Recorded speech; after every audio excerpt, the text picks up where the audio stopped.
हमें बेशक उनको भरोसा नहीं है, वो फिर भी भेजते हैं। आपका रेमिटेंस ज़्यादा से ज़्यादा एशिया के ममालिक में सऊदी अरब से आता है, ठीक है, जो वहाँ पे रहते हैं, दुबई वाले से आते हैं। आप हिसाब लगाए वहाँ पे वो मजदूरियाँ कर रहे हैं, लेकिन फिर भी वो रेमिटेंस अपना अदा कर रहे हैं। पाकिस्तान इस वक्त गरीबी का मरकज़ बन चुका है। इंडिया देख लें आप लोग कितना आगे है, ठीक है। क्यों आगे है? पाकिस्तान में एक वॉलेट सिस्टम नहीं दिया गया कि बंदा QR कोड स्कैन करके कोई बैंक की ट्रांजैक्शन कर सके। ये बिल्कुल ऐसी बात है। देखें ना, अब उनको, उनके जो लोग हैं उन्हें अपनी गवर्नमेंट पे यकीन है, पूरा एतमाद है। ट्रस्ट की मेन बात होती है। उन्हें पता है हमने जो पैसा भेजना है हमारी इकॉनमी पे लगना है, हमारे लोगों पे लगना है, हमारे मुल्क पे लगना है। सलाम, नमस्ते, सत श्री अकाल। मैं हूं सिद्रा हम आवाज़ के साथ। आज हम बात करने जा रहे हैं कि इंडियंस अपने मुल्क से कितना प्यार करते हैं, कितने नेशनलिस्ट हैं, कितने बड़ी नेशनलिज्म उनमें नज़र आती है। हुब्बुल वतनी कूट कूट कर उनमें भरी हुई है कि इससे साबित होता है कि किस तरह इंडिया अपने भारत को महान कहता है। और ये चीज़ उन्होंने आज प्रूव भी की है कि उनके जो कह लें कि NRIs हैं, उन्होंने 112 बिलियन का रेमिटेंस अपने मुल्क में भेजा है। अगर हम अपने लोगों की बात करें तो नोट वो भी भेजते हैं, लेकिन यहाँ पर इस्तेमाल नहीं होता। कहाँ जाता है? गवर्नमेंट उसका क्या करती है? फिर गवर्नमेंट कहती है जी हमारी इकॉनमी कहाँ गई है, हमारी इकॉनमी डूब रही है, जबकि कर्जे भी यहाँ पर आ जाते हैं, उनका भी चुटकियों में पता ही नहीं चलता, जैसे जिन यहाँ पर रहता है। तो आज हम पाकिस्तानी अवाम से बात करेंगे कि वो इस चीज़ के बारे में क्या सोचते हैं। अस्सलाम वालेकुम। वालेकुम सलाम। क्या हाल है सर आपका? मैं ठीक है, लगा शुक्र। सर मेरा सवाल बेसिकली आज का ये कि बात करते चलते हैं हमें इंडियंस के जो NRI हैं और बाहर के मुल्कों में रहते हैं, उन्होंने एक कह लें कि 112 बिलियन रेमिटेंस अपने मुल्क में भेजे, इंडिया में भेजे। क्या कहना चाहते हैं कि वहाँ पे जो बाहर के मुल्कों में लोग रहते हैं उनको भी अपने मुल्क का एहसास है, लेकिन पाकिस्तान में भी एहसास है, पर जो रेमिटेंस आता है वो कहाँ जाता है? सर जी, जैसे मैम आप तो पहले ये देख लेना, कर्जे भी तो आते हैं, वो कहाँ जाते हैं? बिल्कुल। रेमिटेंस से ज़्यादा तो कर्जे हमारे ऊपर चढ़े हैं। 75 साल हो गए हैं, जितने भी आज तक कर्जे मिले हैं हमें, वो कहाँ गए हैं? आपको कहीं दिख रहे हैं? ठीक है, ऐसे ही वो भी हैं, और भी बड़ी चीज़ें होती हैं। आपको ज़कात मिलती है, आपको बड़ी बड़ी चीज़ें मिलती हैं, वो सारे पैसे कहाँ जाते हैं? जो पॉलिटिशियन आता है अपनी पॉकेट में डालता है, साइड पे जाता है, जो उनके नीचे पिए होते हैं वो भी अपने पॉकेट में डालते हैं, इधर उधर लगा के। करप्शन आपके मुल्क में शुरू से लेके अब तक करप्शन के अलावा कोई चीज़ नहीं हुई।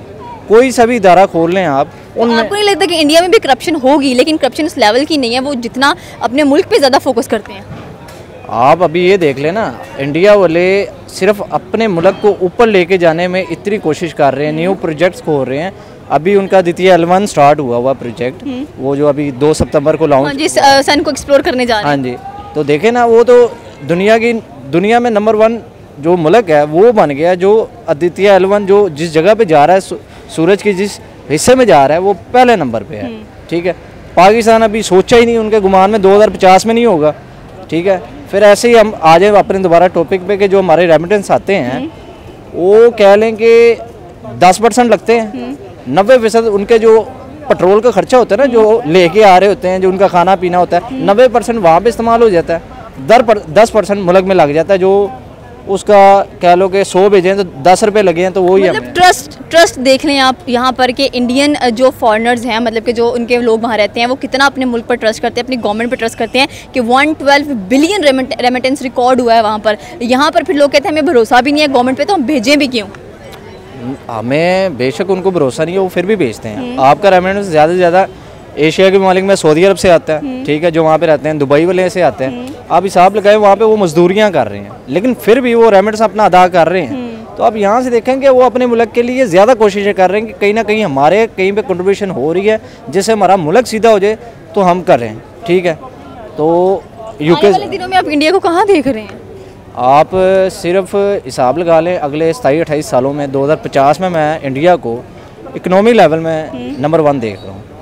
ठीक है, तो हर चीज़ के लिहाज से, जैसे कि उनके प्रोजेक्ट जा रहे हैं, नासा के साथ उनका न्यू प्रोजेक्ट आ रहे हैं, तो उस बिहार पे देखें तो इंडिया बहुत आगे है, बहुत आगे है। इनके सामने तो अभी अमेरिका भी कुछ नहीं। नेक्स्ट लेवल इनका ये होना है कि अभी जो दुनिया की एक जो करेंसी चलने वाली है वो डॉलर है, लेकिन कुछ सालों बाद इंडिया की करेंसी दुनिया में राज करेगी, ये मुझे दिख रहा है। बिल्कुल। बेसिकली ना ये जो इन्होंने कंसेप्चुअल बनाया हुआ है ना, कि ये कहते हैं कि पेमेंट हमारे पास आ गई है, इन्होंने अपनी जेबें भर ली हैं, बाहर इस्तेमाल नहीं करना इन्होंने। ठीक है, इन्होंने ये करना होता है कि हाँ कि मतलब ये पेमेंट अदा करने के चक्रों में है कि हम लगा रहे हैं, लगाते हैं ये 5%, 95% अपनी जेब में डाल लेते हैं। ठीक है, इनको कोई पता नहीं होता कि इंसान कि किस तरह कमाता है, किस तरह करता है। इन्होंने पाकिस्तान की वैल्यू एक हाई लेवल पे है, इन्होंने वो नीचे गिरा दी है बिल्कुल। ठीक है, पाकिस्तान की करेंसी में आज आप लोग देखें यहाँ पर आके आप लोगों को क्या मिल रहा है यहाँ पर, ठीक है, 25,000 की नौकरी मिल रही है, 15,000 की नौकरी मिल रही है, उसमें आपको क्या रिसीव हो रहा है। नवाज शरीफ साहब ने कह दिया कि कहते हैं शहबाज शरीफ साहब ने कह दिया कि हमने 32,000 सैलरी कर दी। 32,000 में इंसान का खर्चा नहीं चलता इंसान का आजकल। आप लोग यहाँ पर कर क्या रहे हैं, ठीक है। मैंने ये भी खबर सुनी थी कि साथ में हमारे जो प्राइम मिनिस्टर उन्होंने बोला है कि जी मेरी सैलरी आई थिंक 52,000 है, उसे बढ़ा 82,000 है, उसको बढ़ा के जरा 1.5 लाख कर दें। देखें ये तो कोई तरीका नहीं है। वो अपनी सैलरी देखें, उनको आपको लगता है कि उनकी इतनी सैलरी होगी, मुझे आप इतना बता दें, आपको इतना लगता है। देखिए यही बात कंसेप्चुअल है कि जो बात आप लोग समझ नहीं रहे सारे, ठीक है। पाकिस्तान इस वक्त गरीबी का ना मरकज़ बन चुका है। इंडिया देख लें आप लोग कितना आगे है, ठीक है।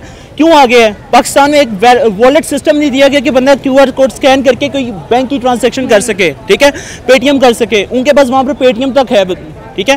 पाकिस्तान यहाँ पर हम लोग यहाँ पर ना 25,000 की मैं नौकरी करता हूँ सुबह 9 बजे से लेकर शाम 6 बजे तक, क्या मुझे हासिल होता है? 25,000 में आपके घर का गुजारा हो जाता है? बिल्कुल नहीं। किसी का होता है गुजारा? बिल्कुल नहीं होता, क्योंकि यही कंसेप्चुअल बात है जो आप लोग समझ नहीं रहे, ठीक है। मतलब आपने कहा वहाँ पे इतनी एडवांस टेक्नोलॉजी है, QR रिक्वायर्ड है, आप स्कैन करें, आपकी पेमेंट्स हो जाती हैं, पेटीएम जैसी फैसिलिटीज़ वहाँ पर अवेलेबल हैं। उनके एनआरआई जितने रेमिटेंस भेज रहे हैं, उनकी गवर्नमेंट काम कर रही है, बता रही है कि भैया आवाम हम पे ट्रस्ट करती है, हमने कुछ ना कुछ करना है। तो इसका मतलब ये हुआ कि India is for better than us. Base है ना कि ये लोग रोड बना देते हैं, हाँ ठीक है, पाकिस्तान की तरक्की होगी है, ठीक है। इन्होंने ये काम कर दिया कि हाँ पाकिस्तान ना एक ये टॉप पोजीशन पे जा चुका है। यार और भी देखो बंदों को गरीब, एक बंदा मेरे सामने कल, यकीन माने मैं मजाक नहीं कर रहा, बंदा कल 15,000 की नौकरी कर रहा है और बेकरी में काम कर रहा है, मैं नाम नहीं लूँगा, बेकरी में काम कर रहा है, उधर उसकी सैलरी 15,000 रुपये है, ठीक है। 15,000 रुपये में उसके 2 बच्चे हैं घर, उसका बताएं किस तरह का खर्चा इस्तेमाल होता है। आप मुझे इस बात का खुद बता दें, ठीक है। मैं अब आपको ये बात समझाने की कोशिश कर रहा हूँ। देखें 500 तक भी पेट्रोल गया, आवाम ने जाना है उस पर 306 रुपये आज अमाउंट है ना, कल इसने 500 तक भी जाना है, तो इसने पेट्रोल ने जाना है, इसने इन अवाम ने ये नहीं कहना, अवाम ने ये बात नहीं कहनी कि हाँ भाई आ जाओ, ठीक है। अवाम ने ये नहीं कहना कि आपस में मिलजुल कर हम एहतजाज करें या कुछ करें, इसके मुतल्लिक़ अवाम ने यही बात करनी है कि हाँ जी आप लोग यही बात करें कि कुछ फ़ायदा नहीं, फ़र्क ही नहीं पड़ रहा है इनको, ठीक है। तो आप पाकिस्तान का तो आपको सबको पता है, क्लियर कट है यहाँ पे क्या हो रहा है, इंडिया का फ्यूचर क्या देख रहे हैं, वो कहाँ पर जाएगा? वो बहुत आगे हैं हमसे, ठीक है। एक वे में उनको देखा जाए तो वो डेवलपमेंट के हवाले से बहुत आगे जा रहे हैं, ठीक है। पाकिस्तान इसमें बहुत पीछे जा रहा है, पाकिस्तान को असल में मौका नहीं दिया जाता। हम इधर क्या कहते हैं कि ग्रेजुएशन भी कर लेना बंदा। मैं आज इंटरमीडिएट स्टूडेंट हूँ ना, मेरी यहाँ पर 12 जमात मैंने पढ़ी है, ठीक है। 16 पास बंदे भी कॉल सेंटर पे या फिर इस तरह की जॉब से जगह जगह पे काम कर रहे हैं, ठीक है। उन लोगों को ये नहीं पता कि यार हमारा निज़ाम कैसे चलेगा, ज़िंदगी कैसी बनेगी, ठीक है। या फिर बाद में आके आ जाते हैं बाद लोग कि अपना बिजनेस डेवलप कर लें। अपना बिजनेस डेवलप करने के लिए पैसा चाहिए, पैसा कहाँ से लाए ये मुल्क? मुझे आप इस बात का जवाब दे दें। तो जो ये इन्होंने कहा है कि जी आपने एक स्कीम सुनी होगी जिसमें कर्जा लोन वगैरह दिया जा रहा है, वो कह रहे हैं कि जी आप अपना रोज़गार खोलें, चलाएं, ये सारा सिस्टम करें, उसके बारे में क्या कहना चाहते हैं? देखिए इन्होंने कर्जा दे रहे हैं ना, इन्होंने उधर डबल उससे ले भी रहे हैं, ठीक है। ये डबल उससे ले भी रहे हैं, ठीक है। आपको इस बात का आइडिया होना चाहिए कि देखें आप लोग आज आप लोगों के पेट्रोल की कीमत कितनी है, ठीक है, 306 रुपये है। और ये यकीन माने मैं मजाक नहीं कर रहा, ज़िंदगी हराम होने के मुताबिक आई हुई है कि इंसान अपने आप को जी नहीं सा पा रहा, ठीक है। इतनी मुश्किल है हमारे लिए, हम आपको बता नहीं सकते, ठीक है। ये बिल्कुल ऐसी बात है। देखें ना, अब उनके जो लोग हैं उन्हें अपनी गवर्नमेंट पे यकीन है, पूरा एतमाद है। ट्रस्ट की मेन बात होती है, उन्हें पता है हमने जो पैसा भेजना है हमारी इकॉनमी पे लगना है, हमारे लोगों पे लगना है, हमारे मुल्क पे लगना है, सियासतदानों की जेबों में नहीं जाना। अगर हम कंपेयर करें पाकिस्तान को तो देखें बाहर से जो लोग चीज़ें भेजते हैं, पहली बात तो वो चीज़ें भेजते ही नहीं है, क्योंकि जहाँ पे आता है कस्टम की ड्यूटी का रोला पड़ता है, दूसरे रोले पड़ते हैं, 100 मामलात होते हैं, वो इस वजह से भेजते ही नहीं है, ना कोई देते हैं। मैंने ये भी सुना था कि अक्सर लोग जो होते हैं जैसे दुबई वगैरह में जाते हैं तो वहाँ से जब गोल्ड वगैरह लेकर आ रहे होते हैं या भेजते हैं तो रास्ते में जैसे कि अपने कस्टम वालों की बात की है, वो वहीं पर लेकर रख लेते हैं। उनकी इतनी महंगी चाहे ड्राई फ्रूट्स वगैरह तक होते हैं वो भी लेकर रख लेते हैं। तो ऐसा क्यों है? यहाँ कस्टम की इतनी करप्शन है, आप क्या कहे बंदा और किसको पकड़े जाके, सारे एक जैसे ही हैं। आप देखें ना, मैं वही बात कर रहा था, आपको कस्टम की ड्यूटी पहले तो इतनी महंगी पड़ जाती है कि वो चीज़ से डबल उसका रेट हो जाता है। अब लास्ट ईयर मैंने मोबाइल मंगवाया था, मोबाइल से जब मैं कस्टम में लेने गया, मोबाइल से